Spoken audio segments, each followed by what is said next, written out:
아버님은 저기 구석자리에서 조용히 앉아 계시면 어떨까요? 이영철 씨, 70살. 평생을 성실하게 살아온 분입니다. 아내를 먼저 보내고 홀로 지내며 가족이라는 울타리가 주는 온기를 그 누구보다 소중히 여기는 분이었습니다. 특히 이번 봄에는 우리 집안에 큰 경사가 있었습니다. 바로 손주 선우의 돌잔치였습니다. 영철 씨는 늦게 낳은 아들 대철이가 결혼 후 아이를 낳았고 손주가 벌써 돌을 맞이했다는 사실이 믿기지 않았습니다. 손주를 위해서라면 뭐든 해주고 싶고 품에 안고만 있어도 에너지가 뿜어져 나오는 것 같아 흐뭇했습니다. 돌잔치를 며칠 앞두고 영철 씨는 미리 파티룸 위치를 알아보고 교통편도 체크해 두었습니다. 무엇보다 손주에게 줄 선물에 정성을 쏟았습니다. $1이 금반지를 예쁜 케이스에 넣어 준비했습니다. 금값이 예전보다 많이 올라 처음엔 망설였지만 손주의 첫 생일 기념일에 제대로 마음을 표현하고 싶었습니다. 돌잔치 당일 아침, 영철 씨는 평소보다 일찍 일어났습니다. 양복에 와이셔츠, 깔끔한 넥타이까지 챙겨 입으니 제법 그럴듯해 보였습니다. 한편으로는 살짝 긴장도 되었습니다. 며느리 해나가 특히 예의를 중시하는 편이라 교양 있는 집안처럼 보이고 싶어 했기 때문입니다. 영철 씨도 괜히 말 한마디라도 실수하면 어쩌나 하고 의식하게 되었습니다. 파티룸에 일찍 도착한 영철 씨는 입구 쪽 카페에서 잠시 시간을 보냈습니다. 준비해온 금반지 상자를 살펴보며 설렘과 기대감을 품었습니다. 오래전 아이들이 어릴 때 가족이 함께 한복을 곱게 입고 사진을 찍던 순간들이 떠올랐습니다. 그때만 해도 아내가 옆에서 함께 도와 준비해 주었는데 이제는 혼자서 모든 걸 해야 한다는 생각에 그립기도 하고 미안한 마음도 생겼습니다. 파티룸에 들어서자 며느리 해나가 어디선가 재빨리 달려왔습니다. 완벽하게 화장하고 화려한 드레스를 입은 모습이었습니다. 아버님이 벌써 오셨다며 다소 당황스러운 표정을 지었습니다. 자신들이 모시러 간다고 했는데 왜 혼자 오셨냐는 식이었습니다. 영철 씨는 자신이 먼저 와서 기다리고 있으려 했다고 바쁜 그들을 신경 쓰지 말라고 부드럽게 말했습니다. 하지만 해나의 표정은 여전히 어딘가 불편해 보였습니다. 과연 무슨 일이 벌어지려는 걸까요? 잠시 후 해나의 친정 엄마, 즉 사돈이 도착했습니다. 시끌시끌한 목소리가 들리는데 화가 가득 섞인 듯 했습니다.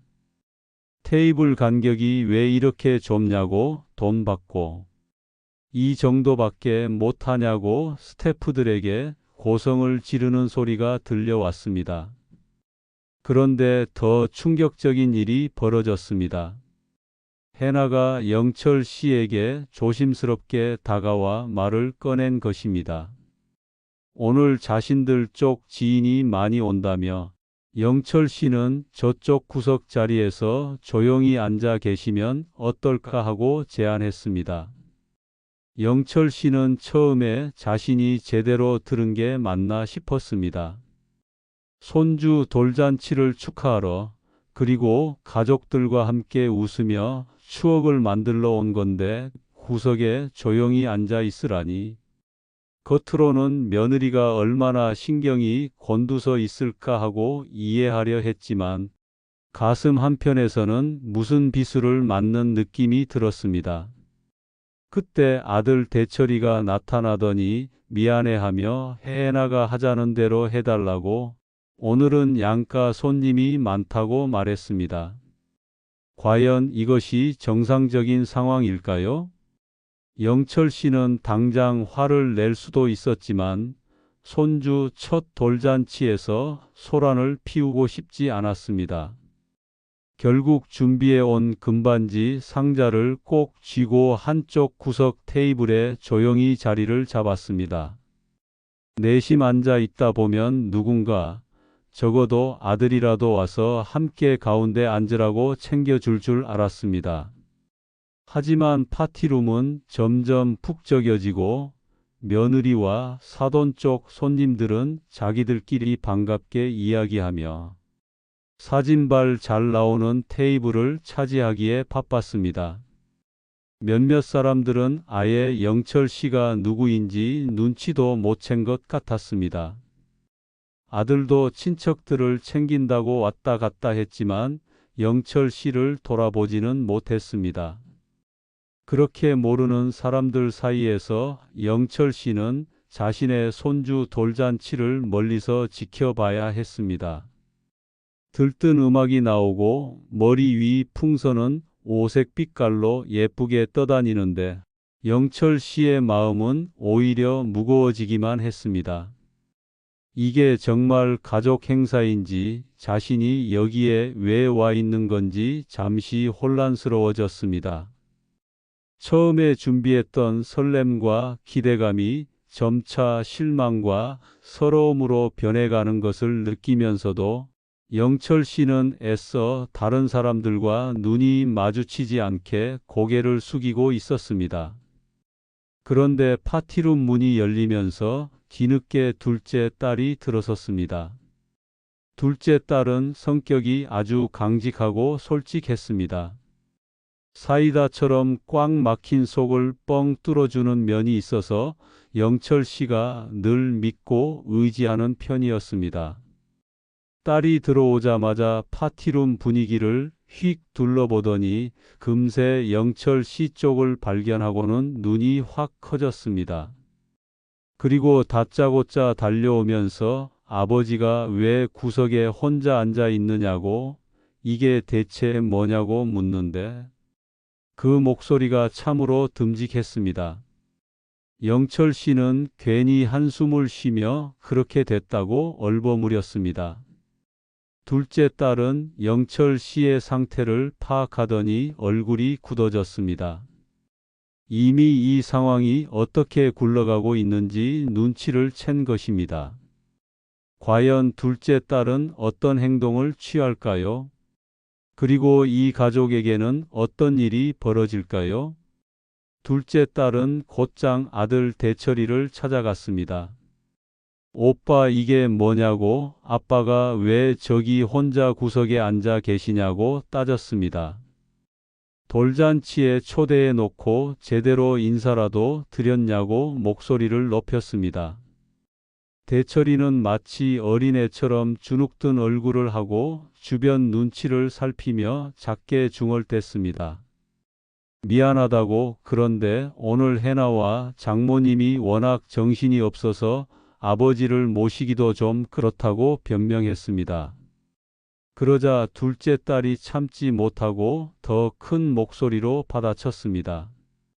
무슨 헛소리냐고, 아빠가 남이냐고. 돌잔치면 부모 형제 다 같이 즐겁게 하는 게 당연한 거 아니냐고. 자신이 결혼할 때 오빠에게 아버지 좀 잘 모시라고 했는데 이게 뭐냐고 따졌습니다. 그 순간 며느리 해나가 모습을 드러냈습니다. 등 뒤로는 사돈이 서 있었습니다. 해나는 둘째 딸을 보더니 억지 미소를 지으며 말했습니다. 돌잔치 자리인데 다들 보는 곳에서 왜 이렇게 목소리를 높이냐고. 둘째 딸은 더 화가 난 기색이었습니다. 이런 식으로 어른을 구석에 내팽개치는 게 더 민망하지 않냐고. 제정신이면 이럴 수 없다고. 우리 아빠가 무슨 허수아비냐고. 아니면 오늘 진짜 우리 아빠가 오면 안 되는 자리였냐고 따져 물었습니다. 해나는 순간 흠칫하더니 사돈 쪽 눈치를 보는 듯 머뭇거렸습니다. 사돈은 그 말을 듣자마자 버럭 소리를 질렀습니다. 왜 이 집 딸내미가 날카롭게 구냐고. 자기네 아버지가 미리 자리를 잡고 계셨는데 뭐가 문제라는 거냐고 맞받아쳤습니다. 둘째 딸은 당당하게 말했습니다. 그야 아빠가 오셨어도 모른 척 한다면서 뭐냐고.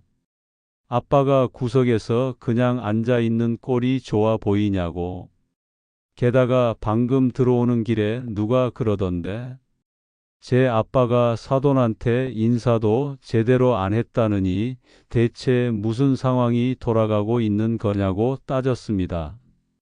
사돈은 그 말을 듣고 기분이 상했는지 대답했습니다. 애초에 인사도 없으셨다고 자신이 괜히 그렇게 말한 것도 아니라고. 그걸 왜 이렇게 일하게 받느냐고. 자신도 행사 주인 측으로서 분명히 해둘 건 해야 한다고 성을 냈습니다. 과연 이 상황이 어떻게 흘러갈까요? 그러자 둘째 딸이 콕 찌르듯 말했습니다. 행사 주인이라고요? 여기 돌잔치 주인은 제 조카이고 그 부모가 오빠 부부고 우리 아버지도 당연히 주인 측이라고. 근데 왜 사돈님은 자기네만 주인이라고 말씀하시냐고 따져 물었습니다. 그 순간 주위 사람들이 웅성거리기 시작했습니다. 자칫 잘못하면 돌잔치가 완전히 싸움판이 될 상황이었습니다. 대철이는 어쩔 줄 몰라 하고 해나는 사돈 뒤에 서서 어떻게든 상황을 수습하려고만 했습니다. 하지만 둘째 딸은 한번 화가 나면 쉽게 물러서지 않는 성격이라 계속 추궁을 이어갔습니다. 오빠가 결국 이렇게까지 됐는데도 제대로 대답 못하냐고. 우리 아빠가 어떤 사람인데 이런 대접을 받아야 하냐고. 말이 안 된다고. 오빠와 올케가 정말 실망이라고 말했습니다. 대철이는 한없이 작아진 채 미안하다고 동생아 그게 뭐냐며 우물쭈물했습니다. 그러자 해나가 큰 소리로 말했습니다.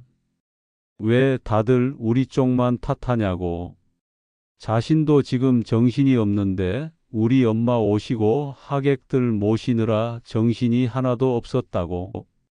그리고 아버님도 워낙 일찍 오셔서 어쩌다 보니 이렇게 된 거지 의도한 건 아니라고 변명했습니다. 둘째 딸은 그 변명을 듣고 냉소를 지으며 말했습니다. 진짜 어이가 없다고. 의도 안 했으면 여기까지 일이 커지지도 않았을 거라고.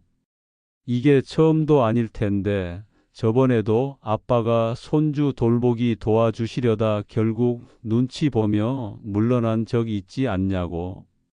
인정 안 하냐고 몰아붙였습니다. 해나는 차마 대답을 못했고 대철이는 한숨만 푹 내쉬었습니다. 그러다 사돈이 못마땅한 듯 혀를 차며 말했습니다. 아유, 내가 이래서 결혼은 같은 급의 집안끼리 해야 한다고 하는 거라고. 도대체 우리가 언제 이렇게 홀대한 거냐고. 괜히 예민하게 굴면서 자꾸 꼬투리를 잡으니 문제라고 뱉어버렸습니다. 그 말을 듣고 있던 둘째 딸이 순간 얼굴이 벌개졌고 해나도 당황했습니다.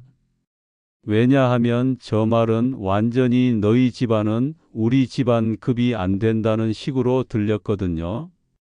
분명 해나 입장에서는 사돈의 발언이 부적절하다는 걸 아는데도 엄마를 말릴 용기가 없는 듯 보였습니다. 결국 영철 씨도 가만히 있을 수만은 없었습니다. 둘째 딸이 폭발하기 일보 직전인데 만약 이대로 두면 잔치가 엉망이 될 게 분명했습니다. 그래서 영철 씨는 자리에서 조용히 일어났습니다. 그리고 마음속에서 치밀어 오르는 화를 애써 누르며 말했습니다. 다들 일단 손주 돌잔치 중이니 조금만 진정하자고. 손님들도 많고 민망하지 않냐고. 그러자 둘째 딸이 씩씩거리면서도 영철 씨의 말에 따라 일단은 입을 다물었습니다. 하지만 이미 그곳에 있던 사람들은 모두 이 작은 소동을 지켜본 터라 공연히 분위기가 험악해졌습니다. 사회자도 진행을 잠시 멈추고 어정쩡한 표정으로 서 있었습니다. 해나와 사돈은 이따 차분히 얘기하자며 몇 발 뒤로 물러났습니다. 영철 씨는 딸의 어깨를 다독이며 너무 속상해 말고 오늘은 손주 돌잔치니 좀 참아달라고 달랬습니다. 사실 속으로는 영철 씨도 이미 한계에 가까웠습니다. 그나마 둘째 딸이 벌써부터 행동에 나서 주니 크게 고맙기도 했습니다. 그리고 마음속 어딘가에는 아직도 자신이 참으면 오늘만큼은 무사히 지나갈 수 있겠다는 희미한 기대가 남아 있었습니다. 하지만 앞으로 벌어질 일들을 생각하면 이건 아직 시작에 불과했을지도 모릅니다. 이미 해나와 사돈의 이중성, 그리고 대철이의 주체 없는 태도는 오래전부터 조금씩 쌓여왔습니다. 그게 오늘 같은 공식 자리에서 극명하게 드러났을 뿐이었습니다. 과연 영철 씨는 이 상황을 언제까지 참을 수 있을까요? 그리고 이 가족의 운명은 어떻게 될까요? 잔치 진행은 간신히 다시 시작되었습니다. 사회자는 분위기를 살려보려 했으며 아기 돌잡이 이벤트, 가족, 사진 촬영 등을 진행했지만 이미 한번 삐걱거린 공기가 쉽게 풀리지는 않았습니다. 사돈은 시종일관 직원들에게 지시를 하면서도 해나 측 사람들에게만 따로 친근하게 굴었습니다. 그러다 돌잔치의 하이라이트인 가족 사진 촬영 시간이 왔습니다. 진행 스태프가 이제 양가 가족 다 같이 찍을까요? 하는데도 해나와 대철이는 딱히 영철 씨에게 오라고 하지 않았습니다. 사돈 쪽 친척들은 이미 단체로 나와서 포즈를 취하고 있는데 그쪽은 사람도 많았습니다. 영철 씨는 그 모습을 보고 마음이 더더욱 답답했습니다. 구석에서 이제는 자신이 먼저 나가야 하나 하고 고민하는데 둘째 딸이 벌떡 일어서며 아빠를 이끌었습니다. 왜 저 사람들은 아빠를 안 부르냐며 함께 가자고 했습니다. 그제야 대철이가 어색하게 아버지도 여기 좀 같이 하자고 손짓했습니다. 그러자 사돈이 못마땅한 표정을 지으며 중얼거렸습니다. 자리가 좁아지는 거 아니냐고. 영철 씨는 자존심이 또 상했지만 그냥 딸 손에 이끌려 무대 앞에 섰습니다. 플래시가 터지자 어쩐지 영철 씨는 사진 속에서조차 부자연스러워 보이겠다는 예감이 들었습니다. 사돈 쪽 사람들이 대부분 앞자리를 차지했고 영철 씨는 한쪽 모서리에 서 있었습니다.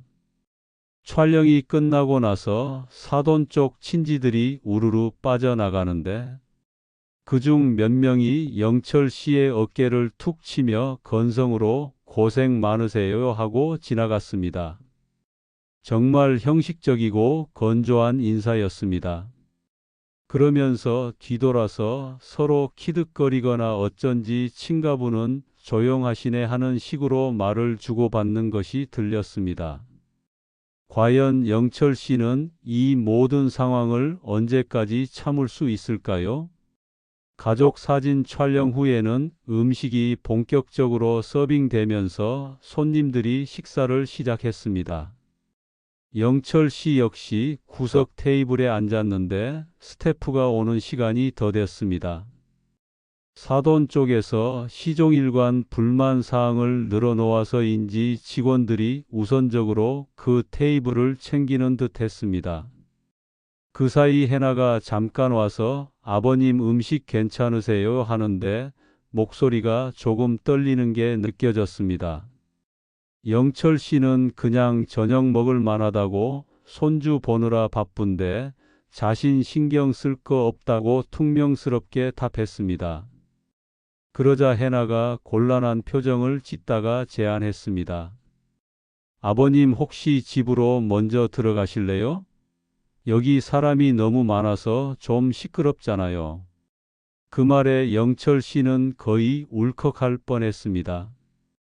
해나 입장에서는 영철 씨가 여기에 앉아 있는 게 불편하고 또 둘째 딸이 계속 부글부글하니 더 큰 소동을 일으키지 않게 하려는 생각이었을 것입니다.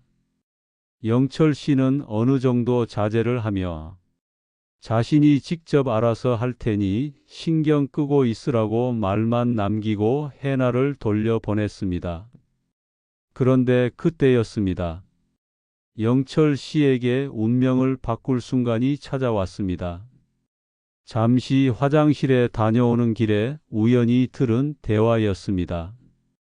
사돈이 다른 친척들과 이야기하는 소리가 복도까지 들렸습니다. 아니, 그 영감이 얼마나 돈이 많은지는 모르겠지만 참 뻔뻔해. 우리 사위가 집도 차도 다 해줬다면서 고맙다는 인사 한번 제대로 못하네. 그리고 또 다른 목소리가 들렸습니다. 맞아요. 우리 해나가 시집갈 때도 시댁에서 뭘 해준 게 있나?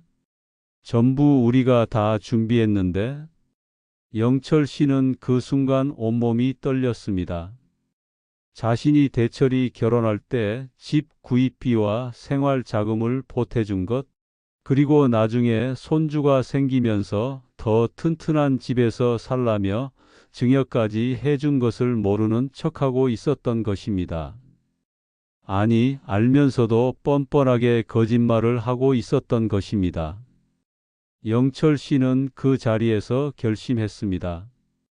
더 이상 참지 않기로. 영철 씨는 조용히 파티룸으로 돌아와 둘째 딸에게 속삭였습니다. 이제 집에 가자. 더 이상 여기 있을 이유가 없다. 둘째 딸은 아빠의 표정을 보고 무언가 결심한 것을 눈치챘습니다. 영철 씨는 자리에서 일어나 대철이에게 다가갔습니다. 아들아, 나 먼저 간다. 그런데 한 가지만 물어보자. 내가 결혼할 때 집과 차, 그리고 생활비는 누가 마련해 줬지? 대철이는 당황하며 그야 아버지가 해 주셨죠 하고 작게 대답했습니다. 그럼 그 돈이 얼마였는지 기억하나? 그리고 나중에 손주 생기고 나서 내가 증여해 준 것도 기억하지? 대철이는 고개를 끄덕였습니다. 그런데 방금 저기서 사돈이 뭐라고 하는지 들었냐? 영철 씨는 목소리를 높이지 않고 차분하게 말했습니다. 우리가 뭘 해준 게 있냐고, 전부 자기네가 다 준비했다고 하더구나. 그리고 내가 고맙다는 인사도 제대로 못한다고. 그 말을 듣자 주변 사람들이 하나둘 주목하기 시작했습니다. 내가 너희에게 해준 게 얼마나 되는지 정확히 말해보자. 집값 5억, 차값 3천만 원, 그리고 매달 생활비 지원. 마지막으로 증여한 돈까지 합치면 총 7억이 넘어간다. 파티룸이 조용해졌습니다. 그런데 저기 사돈은 자기네가 다 해줬다고 하는구나. 그럼 내가 준 7억은 허공에서 나온 건가? 사돈의 얼굴이 하얗게 질렸습니다. 영철 씨는 계속 말했습니다.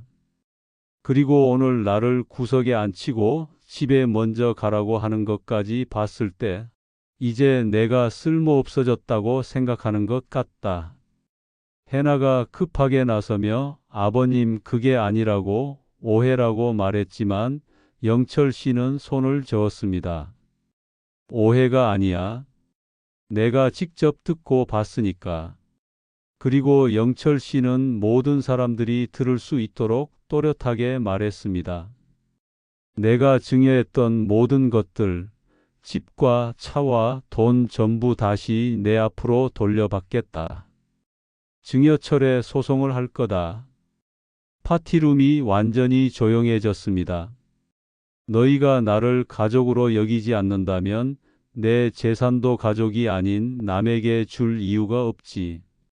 대철이는 당황해서 아버지 그러지 말라고 미안하다고 울먹였지만 영철 씨는 흔들리지 않았습니다. 미안하다는 말은 이제 그만 듣고 싶다. 행동으로 보여줬으면 좋겠는데 오늘까지도 이 모양이니 더 이상 기대할 게 없구나. 영철 씨는 둘째 딸과 함께 파티룸을 나왔습니다. 뒤에서 대철이와 해나가 따라 나오며 사과했지만 영철 씨는 돌아보지 않았습니다. 며칠 후 영철 씨는 정말로 변호사를 찾아가 증여철회 소송을 준비했습니다. 부모에 대한 멸시와 홀대가 지속되었고 특히 오늘 돌잔치에서의 일들이 결정적인 증거가 되었습니다. 한 달 후 법원에서 조정이 이루어졌습니다. 영철 씨가 그동안 수집한 증거 자료와 둘째 딸의 증언, 그리고 변호사를 통한 법적 근거로 사실상 반박이 힘들어졌습니다. 최종적으로 집과 차를 다시 영철 씨 명의로 돌리고 대철이 부부는 부모님에 대한 부양 의무를 제대로 이행하겠다는 각서를 쓰는 것으로 합의가 이루어졌습니다. 그 후 대철이와 해나는 현실적인 문제에 부딪혔습니다. 갑자기 자기들 소유라고 여겼던 집이 영철 씨 앞으로 넘어가니 살 곳이 없어진 것이나 다름없었습니다. 결국 사돈 집에 얹혀 살게 되었는데 사돈은 하루가 멀다 하고 불만을 늘어놓으며 매일 갈등이 생겼다고 합니다. 뭐 하러 여기 와서 눈치 주냐며 너희가 알아서 돈 벌어 나가라는 식으로 압박이 심했다고 하네요. 한편 영철 씨는 둘째 딸과 상의해 작은 아파트를 새로 구했습니다. 원래 살던 집보다 더 편리한 곳으로 옮기고 싶었거든요. 이전 재산들을 정리해서 일부는 매각하고 나머지는 노후 자금으로 충분히 쓸 수 있도록 정리했습니다. 새로 옮긴 아파트에 들어서는 날 창문을 열어보니 따뜻한 햇살이 고스란히 들어왔습니다. 한들거리는 봄바람이 다시금 느껴지며 이번에는 벚꽃 향과 함께 개나리, 진달래 기운도 스쳐 지나갔습니다. 그 공기 속에서 영철 씨는 비로소 이제야 좀 자유로운 기분이 든다고 가슴이 뻥 뚫리는 것을 느꼈습니다. 가족이라는 이름으로 스스로를 옭아매고 희생만 해왔던 지난 날들이 갑자기 아득하게 느껴졌습니다. 둘째 딸이 함께 오며 말했습니다. 아빠 이제 여기서 마음 편히 지내세요. 저도 주말마다 자주 올게요. 그리고 아빠가 원하면 저랑 여행도 다니고 맛있는 것도 먹고 영화도 보러 가자고요. 아빠도 즐길 권리가 있어요. 영철 씨는 고개를 끄덕이며 말했습니다. 그래, 나도 이제는 내 행복을 찾아야지. 그 후로 시간이 흐르며 대철이는 가끔씩 안부 전화를 해왔습니다. 처음엔 죄송하다고 울먹이거나 지금 사돈네 집에서 생활이 얼마나 힘든지 토로하더니 차츰 현실을 자각하기 시작한 듯 했습니다. 영철 씨는 그런 아들에게 예전처럼 차갑게만 대하지는 않았지만 그렇다고 예전으로 돌아갈 수는 없다고 느꼈습니다. 손주가 자라서 걸음마를 떼고 말을 배우기 시작했다는 소식은 살짝 궁금했지만 아직 당장은 서로 간의 상처가 회복되지 않아 실제로 만나지는 않았습니다. 영철 씨는 이제 둘째 딸과 함께 여행을 계획 중입니다. 바닷바람이 싱그러운 남쪽으로 가서 꽃이 만개한 풍경을 보며 사진도 찍고 밤에는 포장마차에 들러 소주 한 잔 기울이는 재미도 누려볼 생각입니다. 가만 보면 아직도 하고 싶은 게 많더군요. 이제야 제 인생을 찾아가는 기분입니다. 늦었다고 생각했을 때가 가장 빠른 때라잖아요.